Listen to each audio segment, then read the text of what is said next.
नमस्कार, स्वागत है आपका प्रॉपर्टी प्लस में। मैं हूं दीपक यादव। एक बार फिर देश की आर्थिक दिशा तय करने वाला केंद्रीय बजट पेश होने जा रहा है। वित्त मंत्री निर्मला सीतारमण लगातार 9वीं बार संसद में बजट रखेंगी। बजट से पहले देश का हर सेक्टर उम्मीदों की फहरिस्त तैयार करता है और आशा करता है कि उस पर वित्त मंत्री का ध्यान जाए। रियल एस्टेट ऐसा सेक्टर है जो अपने साथ 250 से ज्यादा इंडस्ट्रीज को रफ्तार देता है। कहा जाता है कि कृषि के बाद दूसरा सबसे बड़ा रोजगार देने वाला क्षेत्र और जीडीपी में करीब 7% का योगदान करता है। लेकिन सवाल यह है कि क्या इस बजट में रियल एस्टेट को वो पॉलिसी सपोर्ट मिलेगा जो ग्रोथ को सही दिशा दे? क्या अफोर्डेबल हाउसिंग को नई ऊर्जा मिलेगी? क्या टैक्स, फाइनेंसिंग और इंफ्रास्ट्रक्चर के मोर्चे पर बड़े फैसले होंगे? इन्हीं अहम सवालों को आज हम प्रॉपर्टी प्लस में समझने की कोशिश करेंगे। हमारे साथ दो खास मेहमान हैं, mister Arvind Nandan, MD Savills India, और mister Vivek Rathi, national director Knight Frank India. आप दोनों का बहुत स्वागत है, विवेक जी और अरविंद जी। सबसे पहले अरविंद जी आपके पास आते हैं और आपसे समझना चाहेंगे कि रियल एस्टेट सेक्टर देश की जीडीपी में करीब 7% का योगदान देता है और 2030 तक इसके $1 ट्रिलियन के इंडस्ट्री बनने का अनुमान है। लेकिन अभी unsold inventory, high construction cost और कैपिटल की कीमत बड़ी चुनौती है। आपके हिसाब से बजट 2026 में कौन सी पॉलिसी इंटरवेंशन इस ग्रोथ को टिकाऊ बना सकते हैं? रियल एस्टेट का जहाँ तक सवाल है, हमें अपने रेजिडेंशियल रियल एस्टेट और खासकर मिड सेगमेंट और अफोर्डेबल रेजिडेंशियल रियल एस्टेट के लिए काफ़ी कुछ करने की ज़रूरत है इंसेंटिव्स के तौर पर। और उससे भी ज़्यादा मेरा ख्याल है उसकी डेफिनेशन को दोबारा तय करने की ज़रूरत है ताकि हम मुनासिब तरीके से उसके लिए बेनिफिट्स दे सकें, चाहे टैक्सेशन के पॉइंट ऑफ व्यू से, चाहे कंस्ट्रक्शन में इंसेंटिव के पॉइंट ऑफ व्यू से, या फिर डिमांड की साइड। तो एक तो ये रेजिडेंशियल का एंगल हो गया। इसके अलावा कुछ मुद्दे और हैं जिन पर मैं बात करना चाहूँगा आगे चल के, जैसे कि जो हमारा कमर्शियल रियल एस्टेट सेगमेंट है जो अच्छा कर रहा है, मैन्युफैक्चरिंग और वेयर हाउसिंग है, और इसके अलावा डेटा सेंटर्स या कुछ अपकमिंग एरियाज़ हैं, इन पर भी क्रमशः बेनिफिट देने की ज़रूरत है।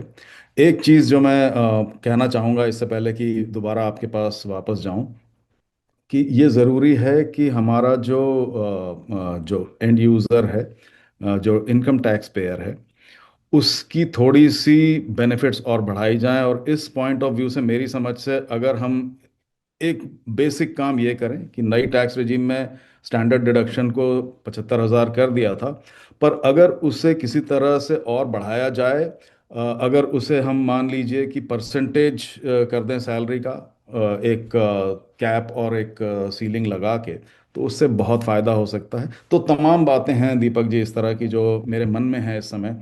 जैसा मैंने कहा, लॉन्ग टर्म प्लानिंग तो हो ही रही है, लेकिन शॉर्ट टर्म कुछ फिक्स करने की ज़रूरत होगी। विवेक जी, अगला सवाल मेरा आपसे होगा। घर की कीमतें कई बड़े शहरों में 5 से 10% सालाना की रफ्तार से बढ़ी हैं, जबकि आय वृद्धि उतनी तेजी से नहीं हुई है। क्या बजट में होम लोन, ब्याज की छूट की सीमा को बढ़ाना या अफोर्डेबल हाउसिंग को दोबारा परिभाषित करना अब एक जरूरत बन चुका है, बहुत जरूरी है?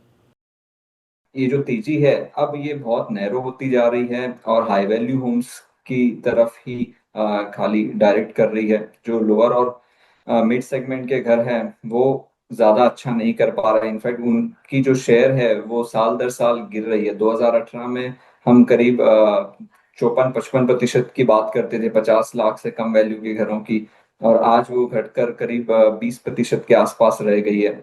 और ये वो तबका है जो हमारे 145 करोड़ की आबादी में सबसे बड़ा तबका है in terms of income profile और इस तरीके के घरों की नीड को लेकर के। तो हुआ ये जरूर है कि इस सेगमेंट के बायर्स के लिए बहुत डिमांड साइड, चाहे हम उनकी इनकम की बात करें या होम लोन की ब्याज दरों की बात करें, या फिर है जो दूसरे इंसेंटिव्स आ रहे हैं पीमे स्कीम के थ्रू, या जीएसटी की जो इंसेंटिवाइज्ड ड्यूटी है 45 लाख से कम के मकानों के लिए, इन सब में ही गवर्नमेंट को ध्यान देना होगा। लेकिन इसी के साथ में जो सप्लाई साइड है उसका भी रुझान लास्ट 4 सालों में, 5 सालों में क्लियरली मूव करके हायर वैल्यू होम्स पे चला गया है, क्योंकि वहां पर बिक्री अच्छी है, भावों की भी बढ़ोतरी है, कस्टमर सेंटिमेंट बहुत पॉजिटिव भी है और उन कस्टमर्स की एबिलिटी भी है, क्योंकि वहां पर हमने देखा है कि वेल्थ में जो ग्रोथ हुई है उसका भी फायदा मिला है उन कंज्यूमर्स को। तो इसलिए सप्लाई साइड को भी हम फिर से कैसे तैयार करें ताकि नए मकान बन सके लोअर सेगमेंट्स में, मिड सेगमेंट में।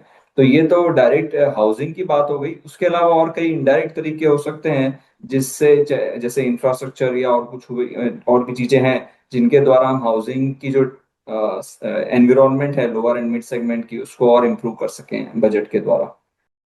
अरविंद सर, अगला सवाल मेरा आपसे यह होगा कि पिछले कुछ सालों में रियल एस्टेट में संस्थागत निवेश 5 से 6 बिलियन सालाना के आसपास रहा है, खासकर कमर्शियल और वेयर हाउसिंग में। क्या आपको लगता है कि बजट के जरिए रीट्स, एआईएफ्स और ग्लोबल कैपिटल को और आकर्षित किया जा सकता है, और उसके लिए सबसे अहम रिफॉर्म क्या होगा? ये बहुत ज़रूरी है दीपक जी। देखिए, हमारा जो फॉरेन कैपिटल का इनफ्लो है वो काफ़ी हद तक मेरा ख्याल है दब गया था पिछले कुछ वर्षों में। इस साल कुछ बढ़ोतरी हुई है प्राइवेट इक्विटी जो आती है देश में, लेकिन आज भी ये काफ़ी कम है। दूसरा सवाल है कि रीट्स के थ्रू या ऐसे इंस्ट्रूमेंट्स के थ्रू देश में पार्टिसिपेशन कैसे बढ़ाया जाए। तो दोनों थोड़े से अलग मुद्दे हैं, दोनों पर बारी बारी एक एक मिनट बात करना चाहूँगा। पहले रीट की बात कर लें। देखिए, रीट में फ़िलहाल हमारे यहाँ सिर्फ कमर्शियल प्रॉपर्टीज़ में ही पार्टिसिपेशन अलाउड है, और उसके तमाम कारण है। रेजिडेंशियल इस समय हमारा सेक्टर तैयार नहीं है इतना। रेंटल हाउसिंग भी हमारी बहुत अच्छी नहीं तैयार है। अब ज़रूरी यह है कि इसमें ज़्यादातर जो पार्टिसिपेशन होता है लोगों का उसको बढ़ावा दिया जाए। तो ज़रूरी ये है कि हमारे बिल्डर्स को और साथ में रिटेल इन्वेस्टर्स को उसकी तरफ आकर्षित करना चाहिए। चाहे आप उनको बेहतर टैक्स स्ट्रक्चर के थ्रू करें या डिविडेंड डिस्ट्रीब्यूशन की जो आपकी पॉलिसीज़ हैं उसको थोड़ा सा और रिलैक्स करें, तो बहुत सारा काम उसमें हो सकता है। दूसरा मुद्दा है जो प्राइवेट इक्विटी बाहर से आती है। अब इसमें तमाम दांव पेच हैं। एफडीआई की अगर आप बात करते हैं या प्राइवेट इक्विटी की बात करते हैं, ये बहुत हद तक देश की करंट हालात पर डिपेंड करता है। फॉर्चुनेटली हमारी इकोनॉमी काफ़ी हद तक स्टेबल है, और मुझे ऐसा लगता है कि आने वाले समय में हमारा जो फॉरेन कैपिटल है, प्राइवेट इक्विटी खासकर, इसकी बढ़ोतरी होगी देश में। लेकिन हमारे यहाँ कुछ एक चीज़ें हैं जिनको रियल एस्टेट में ठीक करने की ज़रूरत है। आज भी इन्वेस्टेबल ग्रेड एसेट्स जो हैं वो बहुत ज़्यादा नहीं अवेलेबल होते हैं, और ट्रांसपेरेंसी हमारे रियल एस्टेट में बहुत सुधरी है, इसमें कोई डाउट नहीं है, लेकिन इसको और ठीक करने की ज़रूरत है। तो मुख्यतः अगर देखें तो पॉलिसी लेवल पर काम करने की ज़्यादा ज़रूरत है बनस्बत इसके कि आप सिर्फ टैक्स में सुधार करते रहें, क्योंकि वो तो आप प्रोग्रेसिवली करते रहेंगे, लेकिन पॉलिसी लेवल पे कॉन्फिडेंस अगर आप देते हैं तो ये सारी चीज़ें एड्रेस होती हैं। विवेक जी, आपसे मेरा अगला सवाल यह होगा कि डेटा बताता है कि प्रीमियम और लग्जरी सेगमेंट में सप्लाई मजबूत है, लेकिन अफोर्डेबल सेगमेंट दबाव में है। क्या यह संकेत देता है कि policy support and user focused housing से हट रहा है? बजट के जरिए इसको कैसे बैलेंस कर सकते हैं, कैसे सुधारा जा सकता है? जो गवर्नमेंट का जो फोकस रहा है बजट के द्वारा वो उन सेगमेंट्स में रहा है जहां पर कोई इश्यूज हैं, किसी सेगमेंट को सपोर्ट करने की जरूरत है। और उस नजरिए से अगर देखा जाए तो ओवरऑल रियल एस्टेट सेगमेंट में, हाउसिंग में खास करके लोअर मिड सेगमेंट में ही ज्यादा जरूरत है। और ये जो गवर्नमेंट की जो इंसेंटिव्स है वो उसी पर फोकस रही है इतने सालों से। सालाना हम करीब 80,000 करोड़ रुपए सरकार के द्वारा आ रहे हैं, सेंट्रल गवर्नमेंट के द्वारा हाउसिंग के एजेंडा पर। क्या इसे और बढ़ाया जा सकता है? अगर बढ़ाया जा सकता है तो और बढ़िया होगा। लेकिन अगर हम ज्यादा बढ़ा भी नहीं पाए तो भी हमें कुछ ऐसे लीवर्स को सिलेक्ट करना होगा जिनके का एक मल्टीप्लायर इफेक्ट मिल पाए हाउसिंग सेक्टर को। और ये केवल बजट के डायरेक्ट फिस्कल सपोर्ट से रिलेटेड ही नहीं है। काफी सारी पॉलिसी अनवाइंडिंग, पॉलिसी रिफॉर्म के द्वारा भी किया जा सकता है इन्हें। चाहे हम जैसे मैंने कहा फिस्कल, डायरेक्ट फिस्कल सपोर्ट देने की जगह अगर हम कुछ टैक्स फोरगो करने को भी तैयार हो तो भी वो बहुत फायदेमंद होगा और डायरेक्ट प्रेशर नहीं आएगा गवर्नमेंट के बजट्स पे भी।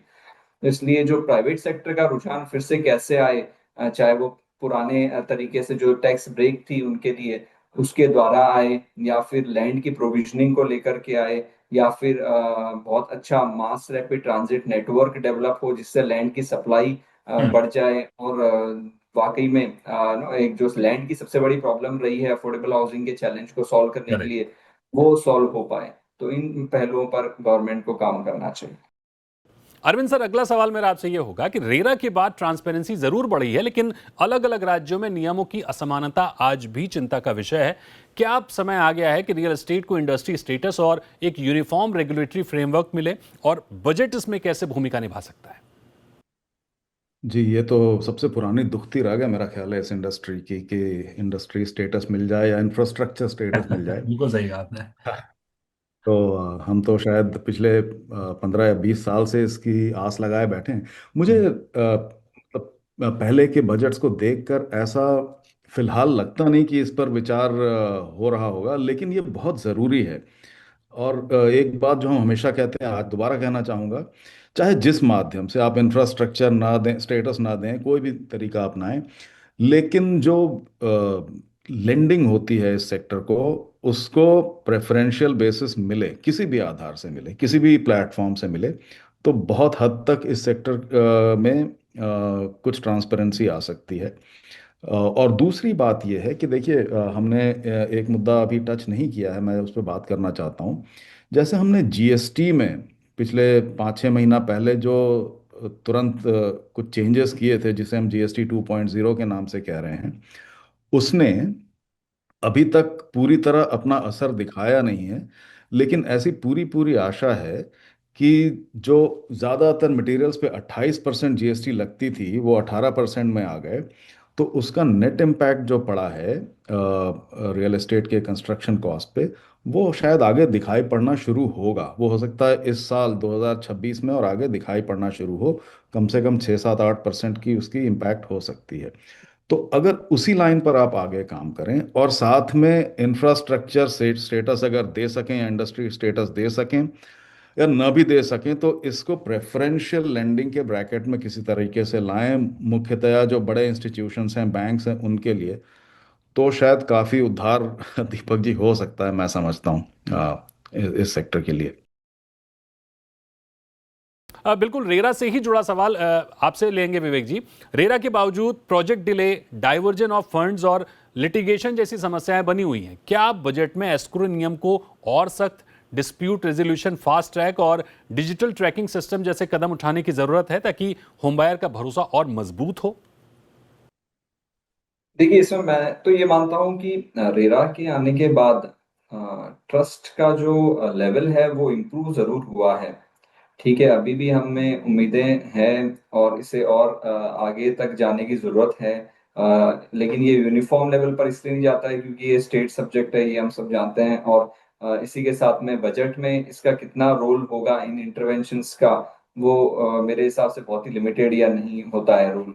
तो इसलिए रिफॉर्म्स की ज़रूरत ज़रूर है, लेकिन सेंट्रल गवर्नमेंट के डोमेन में यूनियन बजट को लेकर के जो भी पॉसिबिलिटीज़ है, चाहे वो मॉनेटरी या नॉन मॉनेटरी इंटरवेंशंस, वो करने की ज़रूरत है। लेकिन फिर भी जैसे मैंने कहा कि ये जो प्रोसेसेस को स्ट्रीमलाइन करने की बातें और है, ये शायद बजट में टच नहीं हो। बिल्कुल, बहुत ही बेहतरीन चर्चा रही और काफ़ी कुछ आपने बताया। हालांकि उम्मीदें बहुत हैं रियल एस्टेट सेक्टर की। अफोर्डेबल सेगमेंट पर ध्यान देने की ज़रूरत है, क्योंकि यही वो सेगमेंट है जिसका मार्केट शेयर 54% से घटकर 21% पर आ गया है। कमर्शियल रियल एस्टेट, मैन्युफैक्चरिंग और डेटा सेंटर को बढ़ावा देने की ज़रूरत है। पॉलिसी में सुधार की ज़रूरत है। एंड यूजर्स को ज़्यादा बेनिफिट देने की ज़रूरत है। रीट्स को और बढ़ावा देने की ज़रूरत है, क्योंकि रियल एस्टेट का सबसे सुरक्षित निवेश ये माना जाता है। रियल्टी सेक्टर को लैंडिंग में प्राथमिकता मिले। भले ही तमाम रिफॉर्म हुए हैं, लेकिन रेगुलेटरी फ्रेमवर्क को और बेहतर करने की जरूरत है, ताकि ट्रस्ट बढ़े। तो आज प्रॉपर्टी प्लस में फिलहाल इतना ही। हम उम्मीद करते हैं कि इन जो बातों को हमने किया है, वित्त मंत्री इस पर ध्यान देंगी और इन उम्मीदों पर अपना फोकस रखेंगी, और 1 तारीख को क्या होगा वो तो दिखाई देगा। अरविंद सर और विवेक सर, आपका बहुत शुक्रिया हमारे साथ जुड़ने के लिए। तो यहां वक्त है एक बहुत ही छोटे से ब्रेक का। जल्द लौटेंगे और आपको बताएंगे कि भारत में किस तरह से अफोर्डेबल हाउसिंग लगातार गिरता जा रहा है। एक बहुत ही शानदार रिपोर्ट है, ब्रेक के बाद आपको दिखाते हैं।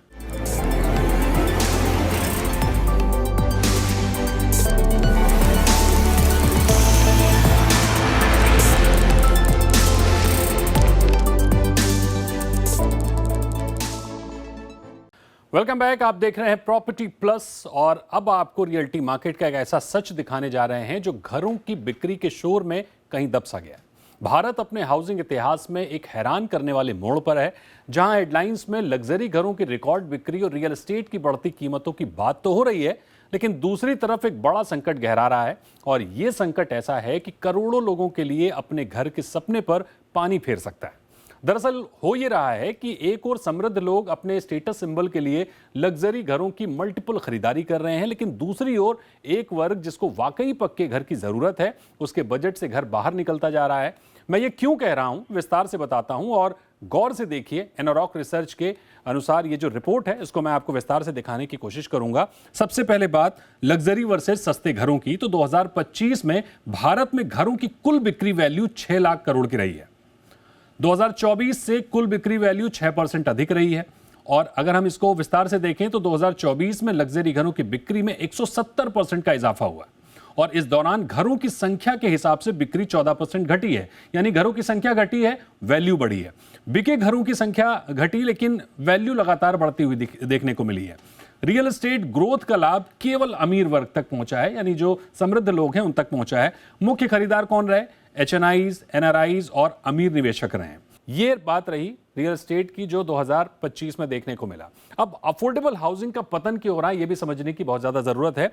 तो 2019 में हाउसिंग मार्केट में आप देखिएगा तो अफोर्डेबल सेगमेंट की हिस्सेदारी 38% की थी और 2025 में ये सस्ते घरों की जो हिस्सेदारी वो लगातार घटती गई और 18% पर जाकर अटक गई है।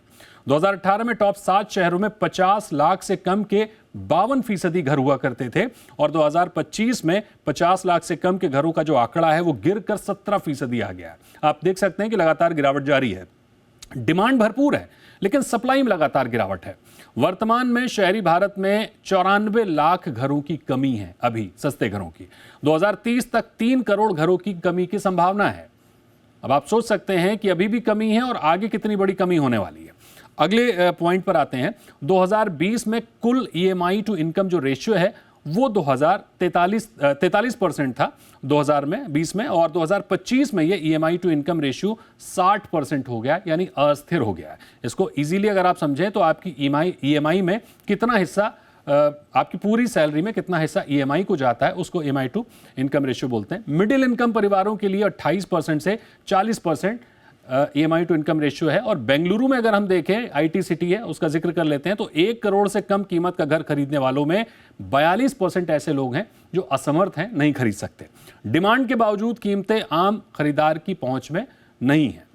तो अब आप समझ सकते हैं कि स्थिति क्या चल रही है। तो अब सबसे बड़ी दिक्कत यह है कि आखिर अफोर्डेबल हाउसिंग से डेवलपर भाग क्यों रहे हैं। तो कई कारण हैं। अफोर्डेबल हाउसिंग में मुनाफा 10 से 12% है, तो कम मुनाफे के लिए डेवलपर क्यों बनाएंगे? जाहिर तौर पर वो लग्जरी प्रोजेक्ट बनाएंगे, क्योंकि लग्जरी प्रोजेक्ट में मुनाफा 25 से 30%, कहीं कहीं तो उससे भी ज्यादा अधिक है। और अगर अगला पॉइंट हम देखने की कोशिश करें तो जमीन की लागत, स्टील की, सीमेंट की और लेबर की कॉस्ट में तेजी से बढ़ोतरी हुई है। हालांकि जीएसटी के रिफॉर्म होने के बाद थोड़ा राहत मिली है, लेकिन फिर भी बहुत ज्यादा है। सरकारी मंजूरियों में देरी लगती है, अनिश्चितता लगती है, अभी भी अप्रूवल प्रोसेस काफी स्लो है। प्रयास हो रहे हैं अच्छे के, लेकिन फिर भी बहुत स्लो है। डेवलपर्स प्रीमियम और लग्जरी प्रोजेक्ट की ओर आकर्षित हो रहे हैं क्योंकि मुनाफा ज्यादा अच्छा है, जो कि मैंने पहले भी आपको बताया। तो ये समस्याएं हैं, इसलिए डेवलपर लग्जरी प्रोजेक्ट की ओर भाग रहे हैं। सप्लाई बहुत ज़्यादा है। अफोर्डेबल सेगमेंट से मन भी इसलिए उनका भरा हुआ है क्योंकि वहाँ पर ना तो बहुत ज़्यादा प्रॉफिट है और लागत बहुत ज़्यादा है। तो अगली बात करते हैं, पुरानी नीति नई हकीकत से अलग है। यानी नीतियां पहले बन गई थी, लेकिन अब हकीकत कुछ और हो चुकी है। तो आप देखिए, अफोर्डेबल हाउसिंग में अब भी 45 लाख का कैप लगा हुआ है, जो 2017 में लागू हुआ था। इसके बाद 45 लाख की सीमा में घर बनाना अब लगभग असंभव होता जा रहा है क्योंकि कॉस्ट बहुत बढ़ गई है। सेक्शन 80 IBA के तहत 100% टैक्स हॉलीडे मिलता था, 2021 में खत्म हो गया। आगे अगर हम बढ़ें और देखने की कोशिश करें तो वास्तविक बाजार कीमतें क्या हैं, ये समझना बहुत ज़रूरी है। अगर आप मुंबई में देखिए तो आपको 60 से 75 लाख रुपए में घर मिलता है मिनिमम। 50 से 65 लाख में पुणे में मिलता है, बेंगलुरु में 50 से 65 लाख में मिल रहा है और लगभग इसी भाव में एनसीआर में मिल रहा है। तो 45 लाख में आपके लिए घर मिलना बहुत ही मुश्किल हो गया है। यानी नीतियां पुरानी हैं और हकीकत कुछ और है। अगर हम बजट 2026 से उम्मीदें रख रहे हैं कि बजट 2026 में क्या कुछ हो जो इस समस्या को समाधान के तौर पर देख सकें, तो अफोर्डेबल हाउसिंग डेवलपर्स को फिर से 100% छूट चाहिए, तभी वो अफोर्डेबल हाउसिंग बनाएंगे, अन्यथा उनके लिए बनाना बहुत मुश्किल हो जाएगा। 24 से 36 महीने की सीमित अवधि के लिए डेवलपर्स को अगर टैक्स छूट मिलती है तो वो उनके लिए लागत के लिए काफ़ी राहत देगा। 2016 से 2021 में इस नीति से सप्लाई बढ़ी है, जाहिर तौर पर अच्छी बात है, लेकिन अफोर्डेबल घरों में डेवलपर्स की भागीदारी बढ़ी है क्योंकि टैक्स हॉलिडे मिलता था इस वजह से, लेकिन अब नहीं है। अब अगर टैक्स हॉलिडे मिलेगा तो जाहिर तौर पर उनको राहत मिलेगी। 45 लाख की जो सीमा है अब अव्यवहारिक है, कॉस्ट बढ़ी है, लेबर कॉस्ट बढ़ी है, बहुत सारी चीज़ें हैं। शहरों के आधार पर कीमत को तय करने की ज़रूरत है, सीमा तय हो शहरों के आधार पर, मेट्रो सिटी का, टियर 2 सिटी का, टियर 3 सिटी का अलग अलग हो, ना कि एक जैसा। मुंबई एमएमआर में 85 लाख रुपए की घर आमतौर पर मिल रहे हैं। एनसीआर, बेंगलुरु, पुणे, हैदराबाद में 75 लाख रुपए की सीमा तय हो तो ज़्यादा बेटर है। कार्पेट एरिया सीमाएं बनी रहेंगी, मतलब 60 से 90 वर्ग मीटर का आप एरिया वही रखिए, लेकिन प्राइस कैप थोड़ा सा बढ़ा दीजिए। बदलाव से अफोर्डेबल सेगमेंट की हिस्सेदारी बढ़ना तय है, डेवलपर का फोकस उधर बढ़ेगा। कुल हाउसिंग में 18% से 40% हो सकता है अगर बजट में ये बदलाव होते हैं तो, परिभाषा बदलती है तो इतना डिफरेंस देखने को मिल सकता है। आगे बढ़ें, सीएलएसएस को अगर मजबूती मिलती है तो भी बेहतर होगा। क्रेडिट लिंक सब्सिडी स्कीम को और मजबूत करने की ज़रूरत है। पीएमआई अर्बन 2.0 के तहत योजना फिर से शुरू हुई लेकिन सीमित है। बजट 2026 में ब्याज सब्सिडी दर बढ़ाई जाए जो बहुत ज़रूरी है। लोन लिमिट को ईडब्ल्यूएस एलआईजी की 8 से 10 लाख रुपए की जाए। लोन लिमिट को एमआईजी के लिए 15 से 18 लाख रुपए किया जाए और प्रक्रिया सरल और डिजिटल की जाए, जो काफ़ी कुछ है और करने की ज़रूरत है। सालाना 10,000 से 15,000 करोड़ का खर्च एक बड़ा फ़ायदा दे सकता है अफोर्डेबल हाउसिंग के लिए। अब आपको पता है 15 से 20 लाख परिवारों को सीधा फ़ायदा मिल सकता है इससे, अगर ये बदलाव किए जाते हैं तो ये कुछ चीज़ें हैं जो मैंने आपको बताने की कोशिश की हैं। तो जाहिर है वित्त मंत्री जी इस मामले को ज़्यादा बेहतर समझती हैं और हम उम्मीद करते हैं कि बजट में ऐसे ऐलान होंगे जो सस्ते घरों को, घटते बाजार को सपोर्ट करेंगे। इसके अलावा क्योंकि रियल एस्टेट राज्यों का मामला है, लिहाजा राज्य सरकारों को भी सुनिश्चित करना होगा कि लोअर सेगमेंट के लोगों के लिए बेहतर घर बने, उनके बजट से घर बाहर ना निकलें। तो ये कुछ रिपोर्ट थी एनारॉक की जिसको हमने बताने की कोशिश की। उम्मीद है आपको ये बेहतर लगी होगी, अपनी राय ज़रूर दीजिए। तो आज प्रॉपर्टी प्लस में फिलहाल इतना ही। आप बने रहिए ज़ी बिजनेस पर। नमस्कार।